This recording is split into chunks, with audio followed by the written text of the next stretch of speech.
পাহাড়ি সন্ত্রাসী বেঁচে থাকা এক কিশোরকে নিয়ে লেখা কবিতা। এক সাংবাদিক সেখানে জানতে চাইছেন তাদের জীবন কেমন কাটে। কবিতার নাম পরাণ দুলে, কবি কাশীনাথ সাহা। কি নাম ছেলের? পরাণ দুলে। কোথায় বাড়ি? বেলপাহাড়ি। কি আছে সেথা? দারিদ্রতা, আর কিছু নাই। খিদের বালাই, পড়াশোনা কেউ করি না। স্কুল আছে নয়তো কাছে, কত দূরে? তেপান্তরে। মাস্টার কটা? মোটে একটা।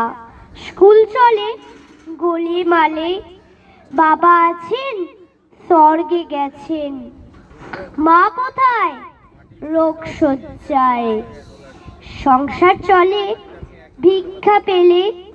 থাকিস কোথায়? গাছের তলায়। ঝড় বাদলে ভিজি জলে। ডাক্তারখানা একটাও না। অসুখ বিসুখ সব ঝাড়ফুঁক। পূজা পার্বণ শুধু শালবন। হিন্দু না বৌদ্ধ জনযুদ্ধ। কেন হলি কি করে বলি? পুলিশ আসে মাসে মাসে। এসে কি করে? মারে ধরে, তারপরে জেলেও পুরে। কি পাস জেলে? খাবার মেলে। এখানে কি খাস? শুধুই উপাস। ভাতের গন্ধ, 6 মাস বন্ধ। বাঁচিস কিসে? সন্ত্রাসে। আচ্ছা চলি, আসবো পরে। এটা বের হবে কাল পেপারে। নমস্কার।